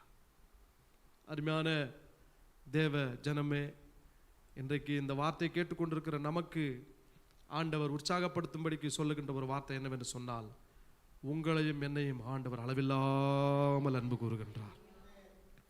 இந்த அன்பு நாம் மற்றவர்களோடு கூட தனிந்து போகாதபடிக்கு பரிசுத்த ஆவியானவரால் இந்த அன்பினாலே நாம் ஏவப்படும்படிக்கு தேவன் விரும்புகின்றார். அது மாத்திரமல்ல, நீதிமொழிகள் புத்தகம் 8ஆம் அதிகாரம் 23ஆம் வசனத்தை நாம் வாசிக்க கேட்போம். பாருங்க, அங்க எழுதுகின்றார், சாலமோன் எழுதுகிறார். வாசிங்கக்கா. பூமி உண்டாகும் முன்னும் ஆதி முதற்கொண்டும் அநாதியாய் நான் அபிஷேகம் பண்ணப்பட்டேன். பாருங்க, பூமி உண்டாவதற்கு முன்பதாக ஆதியாகமம் 1:1 தேவன் ஆதியிலே தேவன் வானத்தையும் பூமியை உண்டாக்கினார். முதல்ல வானத்தை படிக்கிறாரு, ரெண்டாவது என்ன படிக்கிறாருங்க? பூமியை படிக்கிறார். அதனுடைய விளக்கம் என்னன்னா, முதல்ல ஸ்பிரிட்டை படிக்கிறாரு, அதுக்கப்புறம் தான் பாடியை படிக்கிறாருன்னு அர்த்தங்க. அதை வருகிற நாட்களில் படிக்கலாம். அப்ப பூமி உண்டாகும் முன்னோ ஆதி முதற்கொண்டு அனாதியாய் நான் அனாதியாய் நான் என்ன பண்ணப்பட்டேன்? அபிஷேகம் பண்ணப்பட்டேன். Before the creation, before the earth was made, I was anointed. இப்ப யார் இவர் அபிஷேகம் பண்ணார்னா, பரிசுத்த ஆவியானவர் இயேசு கிறிஸ்துவை அபிஷேகம் பண்ணினார். எப்போ? இந்த உலகத்தில் அவர் மனுஷனாய் பிறந்து 30 வயது நிரம்பி அவர் ஞானஸ்நானம் பெற்ற போது அபிஷேகம் பண்ணப்படல. அவர் உலக தோற்றத்திற்கு முன்பதாக, பூமியிலே ஒரு சிருஷ்டிப்புகள் உண்டாகப்படுவதற்கு முன்பதாக பரிசுத்த ஆவியானவர் புறாவை போல் இறங்கினார் அல்லவா? அந்த புறா உண்டாவதற்கு முன்பதாகவே இயேசு கிறிஸ்துவை பிதா பரிசுத்த ஆவியானவரால் அபிஷேகம் பண்ணி வைத்தார். உலக தோற்றத்திற்கு முன்பதாகவே, பூமி உண்டாகும் முன்னும் அனாதியாய் நான் அபிஷேகம் பண்ணப்பட்டேன். இயேசு யோவானுக்கு சொல்லும் பொழுது உலக தோற்றத்திற்கு முன் இருந்தது என்ன என்பதை விளக்குகின்றார். உலக தோற்றத்துக்கு முன் என்ன இருந்ததுங்க? அன்பு இருந்தது. 1 யோவான் 4ஆம் அதிகாரம் 16ஆம் வசனத்தை நான் வாசிக்கும் பொழுது ஆண்டவருடைய வார்த்தை இப்படியா சொல்லுகிறது: தேவன் நம்மேல் வைத்திருக்கிற அன்பை நாம் அறிந்து விசுவாசித்திருக்கிறோம். தேவன் அன்பாகவே இருக்கிறார். ஆதியிலே தேவன் வானத்தையும் பூமியையும் சிருஷ்டித்தார். அந்த தேவன் எப்படி இருக்கிறார் என்று சொன்னால் அன்பாகவே இருக்கின்றார். Out of love he created everything. அன்பின் வெளிப்பாடாக சகலவற்றையும் அவர் சிருஷ்டித்தார். அதைத்தான் இங்கே யோவான் எழுதும் பொழுது அப்போஸ்தலனாகிய யோவான் எழுதினார், தேவன் அன்பாகவே இருக்கிறார் அப்படின்னு எழுதுகின்றார். அப்போ யாவே அப்படின்னா இருக்கிறவராகவே நான் என்ன பண்றேங்க? இருக்கிறேன். யெகோவா அப்படின்னா ஐ அம் தட் ஐ அம் அப்படின்னா இருக்கிறவராகவே இருக்கிறேன் அப்படின்னு அர்த்தம். அப்படின்னா என்னன்னா நான் அன்பாகவே இருக்கிறேன் என்று அர்த்தங்க. He is full of love. அன்பாகவே இருக்கின்றார். எல்லாவற்றிற்கும் முன்பாக அன்பு இருந்தது. அது எப்படி இருந்தது என்று சொன்னால், அந்த அன்பு எப்படி இருந்ததுன்னா, தேவன் அன்பாக இருக்கிறார் என்று சொன்னா அந்த அன்பை எப்படி, அன்பை பார்க்க முடியுமா? அன்பை பார்க்க முடியுமா? முடியுங்களா? ஃபீல் பண்ண முடியும். அன்பு எப்படி இருந்ததுன்னு சொன்னா, பிதா குமாரன் பரிசுத்த ஆவியாய் அன்பு இருந்தது. தேவன் எப்படி இருக்கிறாருங்க? அன்பா இருக்கிறார். அந்த அன்பா இருக்கிற தேவன் எப்படி இருக்கிறார்னா, பிதா குமாரன் பரிசுத்த ஆவியானவராய் வெவ்வேறு நபர்களாய், 3 பேர் வெவ்வேறு நபர்கள். அந்த 3 நபர்களுக்குள்ள தேவன் ஒவ்வொருவருக்குள்ளும் அன்பின் நிறைவாக இருக்கின்றார். அப்போ அந்த ஸ்கிரீன்ல போடப்பட்டிருக்கிற பிக்சரை பாருங்க. பிதா குமாரனில் அன்பு கூர்ந்தார், குமாரன் பிதாவில் அன்பு கூர்ந்தார், பிதா பரிசுத்த ஆவியானவரில் அன்பு கூர்ந்தார், பரிசுத்த ஆவியானவர் பிதாவில் அன்பு கூர்ந்தார், பரிசுத்த ஆவியானவர் குமாரனில் அன்பு கூர்ந்தார், குமாரன் பரிசுத்த ஆவியானவரில் அன்பு கூர்ந்தார்கள். இந்த மூவருக்குள்ளும் அன்பு இருந்தது. இந்த மூவருக்குள்ளும் மகிமை இருந்தது. இந்த மூவருக்குள்ளும் வல்லமை இருந்தது. இந்த மூவருக்குள்ளும் அதிகாரம் இருந்தது. இந்த மூவருக்குள்ளும் சிருஷ்டிப்புக்கும் தன்மை இருந்தது. இந்த மூவரும் சர்வ வல்லமையாகிய தேவன், இந்த மூவரும் கர்த்தராய் இருக்கிறார்கள். இந்த மூவருக்குள்ள என்ன இருந்தது என்று சொன்னா அன்பு இருந்தது. இவர்கள் ஒருவரில் ஒருவர் அன்பு கூர்ந்து கொண்டே இருக்கிறபடியினால தான் யோவான் எழுதுகின்றார், தேவன் அன்பாகவே இருக்கிறார். அவங்க கிட்ட அன்பில ஒரு பழுதும் கிடையவே கிடையாதுங்க. மனிதனாய் படைக்கப்பட்ட நம்முடைய வாழ்க்கையில அன்பு பாரபட்சம் உள்ள அன்பு.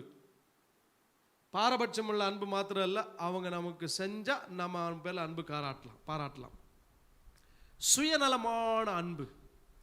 ஆனா அவர்களுக்குள்ள பூரண அன்பு இருக்கின்றது. the fullness of love என்று ஆங்கிலத்தில் எழுதப்பட்டிருக்கிறது. பூரண அன்பு. எல்லாரும் சொல்லுங்க, பூரண அன்பு. இன்னும் நம்ம பூரண அன்பை டேஸ்ட் பண்ணலைங்க. அவங்க மூவருக்குள்ள ஒருவரில் ஒருவர் அன்பு கூர்ந்து அன்பினால நிரப்பப்பட்டு அன்பினால நிரம்பி வழிந்து கொண்டிருக்கிறார்கள். அந்த நிரம்பி வழிந்து கொண்டிருக்கிற தேவன் அன்பாகவே இருக்கிறார். அவர் எப்படி இருந்தார் என்று சொன்னா, இந்த அன்பு உலகங்கள் சிருஷ்டிக்கப்படுவதற்கு முன்பதாக, பூமி சிருஷ்டிக்கப்படுவதற்கு முன்பதாக, அனாதியாய், அப்படி என்று சொன்னா காலங்காலமாக, அதுக்கு ஒரு நேரம் கிடையாது, அதற்கு ஒரு இடம் கிடையாது, அவருக்கு ஒரு வர்ணனை கிடையாது, காலம் காலமாக அவர்கள் ஒருவரில் ஒருவர் அன்புள்ளவராகவே இருக்கிறார்கள். அந்த அன்பைத்தான் யோவான் எழுதும் பொழுது தேவன் அன்பாகவே இருக்கிறார் என்று எழுதுகின்றார். இந்த அன்பை குறித்து அப்போஸ்தலனாகிய பவுல் 1 கொரிந்தியர் 13ஆம் அதிகாரம் 4ஆம் வசனத்திலிருந்து 8ஆம் வசனங்கள் வரைக்கும் வாசிக்கும் பொழுது நாம் இதை அறிந்து கொள்ள இந்த அன்பை குறித்து எழுதுறாரு. வாசிங்கக்கா. அன்பு நீடிய சாந்தமும், அன்பு நீடிய சாந்தமும், தயவும் உள்ளது. அன்புக்கு பொறாமை இல்லை. அன்பு தன்னை புகழாது. பாருங்க, அன்பு தன்னை புகழாது. இருமாப்பா இராது. பாருங்க இந்த வசனத்தை பாருங்க. அன்பு சாந்தம் உள்ளது அப்படின்னா பிதா குமாரன் பரிசுத்த ஆவியானவர் சாந்தம் உள்ளவர்கள், தயவுள்ளவர்கள். அன்பு தேவன் அன்பா இருக்கிறார். அந்த தேவன் பிதா குமாரன் பரிசுத்த ஆவியானவர் இருக்கின்றார். அவர்களுக்குள் பொறாமை இல்லை. பிதா குமாரனை பார்த்து பொறாமைப்பட மாட்டார். குமாரன் பரிசுத்த ஆவியானவர் பார்த்து பொறாமைப்பட மாட்டார். பரிசுத்த ஆவியானவர் பிதாவை பார்த்து பொறாமைப்பட மாட்டார். அவர்களுக்குள் பொறாமை இல்லை. அன்பு தன்னை புகழாது. தன்னை தான் நான் தான் பெரியவன், நான் தான் உயர்ந்தவன் என்று சொல்லி அவர்கள் தங்களை புகழ்ந்து கொள்ள மாட்டார்கள். இருமாப்பா இருக்க மாட்டார்கள். அடுத்த வசனம் 5வது வசனம், அயோக்கியமானதை செய்ய மாட்டார்கள், தற்பொழிவை நாட மாட்டார்கள், கோபம் அடைய மாட்டார்கள், ஒருவருக்கு தீங்கு நினைக்க மாட்டார்கள். அடுத்த வசனம், அநியாயத்தில் சந்தோஷப்பட மாட்டாங்க, சத்தியத்தில் சந்தோஷப்படுவாங்க. அந்த மூவரும் எப்படி இருக்கிறார்கள்னா, சத்திய பிதாவா இருக்கிறார், சத்தியமாகிய குமாரனா இருக்கிறார், சத்திய ஆவியானவரா இருக்கிறார். சகலத்தையும் தாங்குகிறவர்களாயும் சகலத்தையும் விசுவாசிக்கிறவர்களாயும் இருக்கிறார்கள். அந்த அன்பு ஒரு காலம் ஒழியாது. தீர்க்க தரிசனங்கள் ஒளிந்து போ, அந்நிய பாஷைகள் ஓய்ந்து போ, அறிவானால ஒளிந்து போ, அன்பு ஒளிந்து போகாது என்று எழுதுகின்றார். அதே 1 கொரிந்தியர் 13ஆம் அதிகாரம் 13ஆம் வசனத்திலே அவிசுவாசம், அன்பு, நம்பிக்கை இவைகள் 3 எப்படி இருக்கிறது? நிலைத்திருக்கிறது. பிதா குமாரன் பரிசுத்த ஆவியானவர் மூவராய் நிலைத்திருக்கிறார்கள். இவர்களில் அன்பே பெரியது அப்படின்னு எழுதுறார். உலக தோற்றத்துக்கு முன்பதாக என்ன இருந்தது என்று சொன்னா அன்பு இருந்தது. இந்த அன்பு எப்படி இருந்ததுன்னா, அந்த அன்பை விளக்கி காண்பிக்கும் பொழுது பிதா குமாரன் பரிசுத்த ஆவியாய் தேவன் இருந்தார், இவர்களுக்குள் அன்பு இருந்தது என்று சொல்லுகின்றார். சோ இந்த அன்பு என்ன பண்ணதுன்னா, ரோமர் 5ஆம் அதிகாரம் 5ஆம் வசனத்தையும் 8ஆம் வசனத்தையும் வாசிக்க கேட்கலாம். வாசிங்க. மேலும் நமக்கு அருளப்பட்ட பரிசுத்த ஆவியினாலே தேவ அன்பு நம்முடைய இருதயங்களிலே ஊற்றப்பட்டிருக்கிறது. இப்போ உலக தோற்றத்துக்கு முன்பதாக என்ன இருந்ததுங்க? அன்பு இருந்தது. இந்த அன்புல பொறாமை இல்லை, சினம் இல்லை, போட்டி இல்லை. இந்த அன்பு தன்னைத்தான் புகழாது, அநியாயத்தை செய்யாது. இந்த பியூர் லவ் என்ன பண்ணப்பட்டிருக்குதுன்னா, பரிசுத்த ஆவியானவர் மூலமாக நமக்குள்ளே நம்முடைய இருதயத்திலே ஊற்றப்பட்டிருக்கிறது என்று பவுல் எழுதுகின்றார். அடுத்த வசனம் 8ஆம் வசனத்தை வாசிக்கும் பொழுது, நாம் பாவிகளா இருக்கையில் கிறிஸ்து நமக்காக மரித்ததினாலே தேவன் நம்மேல் வைத்த தம்மை அன்பை விளங்க பண்ணினார். அவங்க மூவரும் அன்பா இருக்கிறார்கள். அந்த அன்பை நமக்குள்ளே விளங்க பண்ணினார்கள், மனுக்குலத்திற்கு விளங்க பண்ணினார்கள். எப்படி விளங்க பண்ணினார்கள் என்று சொன்னா, நீங்க நல்லவனாய் இருக்கிறதுனால தேவன் உங்களை அன்பு கூறவில்லை, நீங்கள் நல்லதை செய்வதனால தேவன் உங்களை அன்பு கூறவில்லை, உங்களுடைய முன்னோர்கள் நல்லவர்களாய் இருக்கிறதுனால தேவன் உங்களை அன்பு கூறவில்லை, அவர் அன்பாய் இருப்பதினால் உங்களில் அவர் அன்பு கூர்ந்திருக்கின்றார். நமக்கு ஒரு காரியத்தை அங்க சொல்றாருங்க. நாம் பாவிகளாய் இருக்கையிலே கிறிஸ்து நமக்காக மரித்ததினால் தேவன் நம் பேரில் வைத்த அன்பை விளங்க பண்ணினார். அப்போ இந்த அன்பை பற்றி யோவான் சொல்லும் பொழுது, சுயநலமற்ற அன்பு, பாரபட்சம் பார்க்காத அன்பு, அவர்கள் மூவரும் அன்பாகவே இருக்கிறார்கள். நீதிமொழிகள் 10ஆம் அதிகாரம் 12ஆம் வசனத்தை வாசிக்கும் பொழுது, அன்பு சகல பாவங்களையும் மூடும் என்று எழுதப்பட்டிருக்கிறது. என்ன பண்ணுச்சுங்க? அன்பு சகல பாவம். ஆதாம் முதல் இன்ன வரைக்கும் யாரெல்லாம் என்ன பாவ அக்கிரமங்கள் செய்திருக்கிறார்களோ அவைகளை மூடியது. பாருங்க, ரோமர் 5ஆம் அதிகாரத்தில் சொல்றாரு, பாவத்தின் சம்பளம் மரணம் என்று சொல்லுகின்றார். பாவத்தின் விளைவாய் வந்த வியாதி, வியாதியின் விளைவாய் வந்த மரணம்.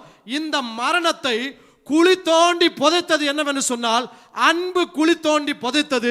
இந்த அன்பு யார் என்று சொன்னால் தேவன் அன்பாகவே இருக்கிறார். அப்படின்னா பிதா, குமாரன், பரிசுத்த ஆவியானவர் ஒருவரில் ஒருவர் அன்புள்ளவர்களாக இருக்கிறார்கள். இந்த அன்பை மனுக்குலத்துக்கு கொடுத்திருக்கிறார்கள். எதற்காகனா பாவத்தில் விழுந்த இந்த மனுக்குலத்தை மீட்கும்படிக்கு, அன்பை காண்பிக்கும்படிக்கு தேவன் தம்முடைய குமாரன் இந்த உலகத்துக்கு அனுப்பினார். மனுஷன் பாவத்தில் விழாததற்கு முன்பதாகவே தேவன் மனுஷனை அன்பு கூர்ந்தார். பாவத்தில் விழுந்ததுனால மனுஷனை அன்பு கூறவில்லை, பாவத்தில் விழுவதற்கு முன்பதாகவே அவர் அவனில் அன்பு கூர்ந்து அந்த அன்பு அவனை பாவத்தில் இருந்து தூக்கி எடுத்தது. அங்கே சாலமோன் எழுதும் பொழுது அன்பு சகல பாவங்களையும் மூடும் என்று எழுதுகின்றார். 2 தீமோத்தேயு 1ஆம் அதிகாரம் 7ஆம் வசனத்தில் எழுதும் பொழுது ஆண்டவருடைய வார்த்தை இப்படியே சொல்லுகின்றது, தேவன் நமக்கு பயமுள்ள ஆவியை தராமல் அன்பும் பலனும் தெளிந்த புத்தியும் உள்ள ஆவியை கொடுத்திருக்கிறார். இந்த அன்பு 2000 வருஷத்துக்கு முன்பதாக வந்தது கிடையாதுங்க. இந்த அன்பு நீங்க பிறந்த பொழுது வந்தது கிடையாதுங்க. இந்த அன்பு இந்த உலகத்தில் நீங்கள் முதல் நாள் மூச்சு எடுத்து உங்க பெற்றோர்கள் மூலமாய் வந்தது கிடையாதுங்க. இந்த அன்பு உலக தோற்றத்திற்கு முன்பதாய் இருந்த அன்பு. உங்களே என்னையும் மீட்டெடுக்கணும்னு உலகத்தை சிருஷ்டித்தற்கு பின்பதாக ஆண்டவர் பிளான் போடல. உலகம் சிருஷ்டிக்கப்படுவதற்கு முன்பதாகவே அவர்கள் திட்டமிட்டது, திட்டத்தை நிறைவேற்றும்படிக்கு அன்பை வெளிப்படுத்தினார்கள். 1 யோவான் 4ஆம் அதிகாரம் 18ஆம் வசனம் இப்படியாய் சொல்லுகிறது, அன்பிலே பயம் இல்லை, பூரண அன்பு பயத்தை புறம்பே தள்ளோ, பயமானது வேதனை உள்ளது, பயப்படுகிறவன் அன்பில் பூரணப்பட்டவன் அல்ல. ஆதியாகமம் 3 தேவன் ஆதாமை பார்த்து கேட்கின்றார், ஆதாமே நீ எங்கே இருக்கிறாய் என்று கேட்கும் பொழுது, தேவரீர் நான் நிர்வாணி என்று அறிந்து பயந்து போய் நான் ஒளிந்து கொண்டிருக்கிறேன். அந்த பயம் மனுக்குலத்திற்குள்ள வந்தது. அந்த பயத்தை எடுப்பதற்காக உலக தோற்றத்திற்கு முன்பதாகவே இருந்த அன்பை இந்த உலகத்திற்கு ஆண்டவர் வெளிப்படுத்தி, அந்த அன்பு என்ன செய்கிறது என்று சொன்னா, அன்பு பயத்தை என்ன பண்ணுதுங்க, புறம்பே தள்ளுகிறது என்று வேதம் சொல்லுகிறது. எங்க தள்ளுச்சுன்னா, பயம் வேதனை உள்ளது, அந்த பயத்தை நரகத்திலே போய் தள்ளியது. அது என்ன தள்ளியதுன்னா அன்பு தள்ளியது. ஆகவே இன்னைக்கு பைபிள் ஸ்டடியில பிஃபோர் கிரியேஷன், உலக தோற்றத்திற்கு முன்பதாக, ஆதியாகமம் 1:1 வசனம் சொல்லுகின்றது, தேவன் ஆதியிலே தேவன் வானத்தையும் பூமியையும் சிருஷ்டித்தார். அந்த ஆதியிலே என்று சொல்லப்பட்டிருக்கிற அந்த வார்த்தை பூமியின் உடைய வானங்களின் அல்லது சிருஷ்டிப்புகளுடைய ஆரம்பத்தை சொல்லுகின்றது. ஆதியிலே என்று சொன்னால் தேவனுக்கு ஆரம்பம் ஒன்று இல்லை, முடிவு ஒன்று இல்லை. அவரே ஆதியும் அவரே அந்தமுமாய் இருக்கிறார்.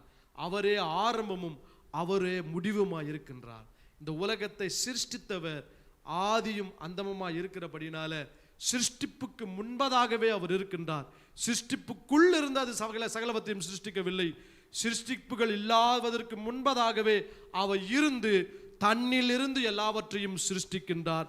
அந்த சிருஷ்டித்த கடவுள் எப்படி இருக்கிறார் என்று சொன்னா, உலக தோற்றத்திற்கு முன்பதாக ஆதியிலே அவர் அன்பாக இருக்கிறார் என்று வேதம் சொல்லுகின்றது. அவர் அன்பாக இருக்கிறார் என்று சொன்னார். அன்பு எப்படி இருக்குன்னா, அன்பு பிதா, குமாரன், பரிசுத்த ஆவியானவரை போல் இருக்கும். இந்த தேவனுடைய அன்பு பிதாவுக்குள் பூரணப்பட்டதாயும், குமாரனுக்குள் பூரணப்பட்டதாயும், பரிசுத்த ஆவியானவருக்குள் பூரணப்பட்டதாயும் அன்பு இருக்கிறபடினால தேவன் அன்பாகவே இருக்கிறார். அவர்கள் மூவரில் அன்பு கூர்ந்து மூவராய் சேர்ந்து ஜொலிக்கிறவர்களாய் இருந்தார்கள். அந்த மூவரில் இருந்த அன்பானது பரிசுத்த ஆவியானவரால் இந்த மனுக்குலத்துக்கு கொடுக்கப்பட்டது. இந்த மனுக்குலத்துக்கு கொடுக்கப்படும் பொழுது, பாவத்தில் விழுந்த பொழுது மனுக்குலத்துக்கு அன்பு கொடுக்கப்படவில்லை. அன்பினால் தான் மனுக்குலத்தை ஆண்டவர் படைத்தார். இந்த அன்பை காண்பிப்பதற்காகத்தான் மனுக்குலத்தை ஆண்டவர் படைத்தார். அந்த மனுக்குலத்தை படைக்கும் பொழுது பாவிகளாய் இருக்கையில் கிறிஸ்து நமக்காக மரித்ததினாலே தேவன் நம் பேரில் வைத்த அன்பை விளங்க பண்ணினார் என்று வேதம் சொல்லுகிறது. இந்த அன்பை குறித்து சொல்லும் பொழுது சினமடையாது, தன்னை தான் புகழாது என்று சொல்லுகின்றார். வேதனை இல்லாதது அன்பு என்று சொல்லுகின்றார். இந்த அன்பை ஒருவரில் ஒருவர் அவர்கள் அன்பாய் இருந்தார்கள். இந்த அன்பு என்ன செய்தது என்று சொன்னால் சகல பாவங்களையும் மூடியது. இந்த அன்பு என்ன செய்தது என்று சொன்னால் இந்த அன்பு நமக்கு பயத்தை புறம்பே தள்ளியது. மரண பயம், வியாதி பயம், எதிர்காலத்தை குறித்து பயம், சில பேருக்கு நரகத்தை குறித்து பயம். நரகத்தை குறித்து நீங்க ஏன் பயப்பட வேண்டும்? நீங்க தேவனால் அன்பு கூறப்பட்டிருக்கிறபடியினால நீங்கள் தேவன் உங்களுக்கு பயமுள்ள ஆவியை தராமல் பலமும் அன்பும் தெளிந்த புத்தியுமுள்ள ஆவியை கொடுத்திருக்கின்றார். இந்த அன்பு என்ன செய்தது என்று சொன்னால், நாம் பாவிகளாக இருக்கும் பொழுதே இந்த உலகத்திற்கு வந்து நம் பேரில் காட்டப்பட்ட ஒரு அன்பு. இப்போ இன்றைக்கு உலக தோற்றத்திற்கு முன்பதாக என்ன இருந்ததுன்னு சொன்னால் அன்பு இருந்தது. இந்த அன்பு எப்படி இருந்ததுன்னா, அந்த அன்பு பிதா, குமாரன், பரிசுத்த ஆவியாய் மூவரும் வெவ்வேறு நபர்கள், அந்த மூவருக்குள்ளும் அன்பு நிரம்பியதாய் இருந்தது. இந்த அன்பை நமக்கு ஆண்டவர் கொடுத்திருக்கின்றார். இந்த வார்த்தையை கேட்டுக்கொண்டிருக்கிற, ஆன்லைனில் பார்த்து கொண்டிருக்கிற உங்களை பார்த்து இந்த வார்த்தையை சொல்ல விரும்புகின்றேன். இயேசு உங்களை அளவில்லாமல் அன்பு கூறுகின்றார்.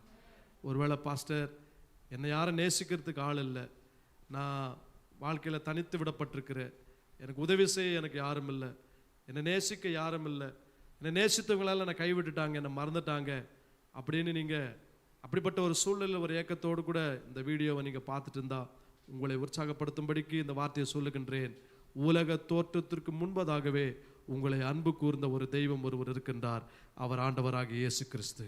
உங்களை ஒரு பொழுதும் அவர் கைவிடாதவர். ஆகவே இந்த வகுப்பை இந்த வார்த்தையோடு கூட முடிக்கின்றோம். அன்பு உலக தோற்றத்துக்கு முன்பதாக அன்பு இருந்தது.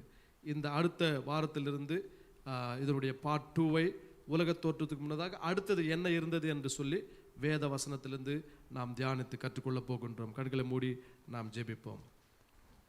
நல்ல ஆண்டவரே, நல்ல ஆசீர்வதிக்கப்பட்ட மாலை வேளைக்காய் உம்மை நாங்கள் நன்றியோடு கூட துதிக்கின்றோம், ஸ்தோத்திரிக்கின்றோம். கர்த்தாவே, உலக தோற்றத்திற்கு முன்பதாக என்ன இருந்தது என்பதை குறித்து இன்றைக்கு உம்முடைய வார்த்தையிலிருந்து நாங்கள் கற்றுக்கொண்டோம். வேத வசனங்களை நாங்கள் ஆராய்ந்து பார்க்கும்போது வானங்களையும் பூமியையும் பூமியில் உள்ள சகல சிருஷ்டிப்புகளையும் சிருஷ்டிப்பதற்கு முன்பதாகவே, உலகத்தில் ஒன்றும் தோன்றுவதற்கு முன்பதாகவே நீர் அநாதியாயிருந்தீர், நீர் அன்பாயிருந்தீர் என்று வேதம் சொல்லுகின்றது. இந்த அன்பு பிதா, குமாரன், பரிசுத்த ஆவியானவராய் இந்த உலகத்தில் இருந்தது. பிதா குமாரில் அன்பு கூறுகிறவராயும், குமாரன் பிதாவில் அன்பு கூறுகிறவராயும், பிதா பரிசுத்த ஆவியானவர் அன்பு கூறுகிறவராயும், பரிசுத்த ஆவியானவர் பிதாவில் அன்பு கூறுகிறவராயும், குமாரன் பரிசுத்த ஆவியில் அன்பு கூறுகிறவராயும், பரிசுத்த ஆவியானவர் குமாரனில் அன்பு கூறுகிறவராயும், இந்த அன்பிலே நீங்கள் நிறைந்து பொங்கி வழிந்து அன்பாய் இந்த உலகத்தில் தேவன் அன்பாகவே இருந்தீர். இந்த அன்பை பரிசுத்த ஆவியானவர் மூலமாக மனுஷனுடைய இருதயத்திற்குள் ஊற்றி மனுக்குலத்தை நீர் படைத்தீர்.